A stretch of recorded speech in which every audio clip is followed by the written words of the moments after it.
Voici une petite astuce qui vous permettra de construire correctement votre phrase en choisissant parfaitement et à coup sûr votre article défini, votre article indéfini, votre article contracté ou même parfois la forme correcte de l'adjectif bello. Cette petite astuce tient en 3 questions. Il est évident que vous allez choisir l'article en fonction du nom qui va suivre.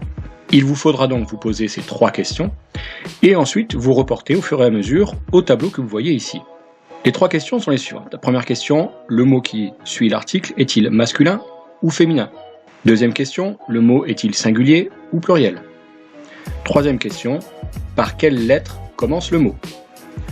Quand vous aurez répondu à ces 3 questions, vous ne pourrez pas vous tromper si vous avez le tableau sous les yeux ou en mémoire.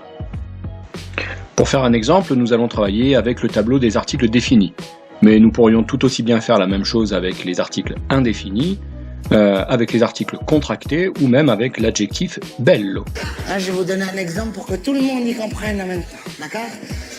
Ouais, d'accord, ouais. Ils ont tous dit d'accord, ouais.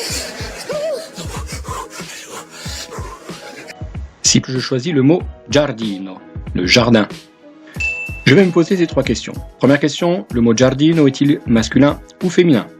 Il se termine par un O, il y a donc de grandes chances pour qu'il soit masculin. J'enlève les réponses du féminin. Le mot est-il singulier ou pluriel? S'il se termine par un O et pas par un I, ça veut dire qu'il est singulier. Donc, j'enlève les réponses du pluriel. Maintenant, par quelle lettre commence ce mot? Par un G. Il s'agit donc d'une consonne. À ce moment-là, il ne me reste plus qu'une seule solution dans mon tableau. Il. L'article défini sera donc il giardino. Allez, on va faire un deuxième exemple pour être sûr avec le mot zaini. C'est zaini, c'est-à-dire les sacs à dos, les sacs, les cartables. On peut les utiliser aussi comme ça. Zaini. Le mot est-il masculin ou féminin? Il se termine par un i, il y a donc de grandes chances pour qu'il soit masculin.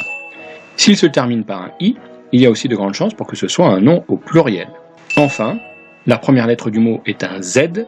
Or, dans mon tableau, je sais que l'article pour un mot masculin pluriel commençant par un Z est l'article li. Nous dirons donc li zaini. Et voilà! Donc rappelez-vous bien cette petite astuce. Je me pose 3 questions pour définir correctement mon article.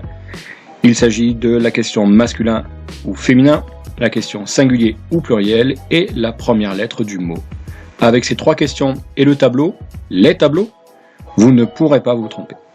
Alors je vous dis à bientôt pour un autre tuto du Dottore Farina. Et en attendant, voici un petit exercice. Les réponses se trouvent dans la description de la vidéo. Ciao ragazzi, a presto!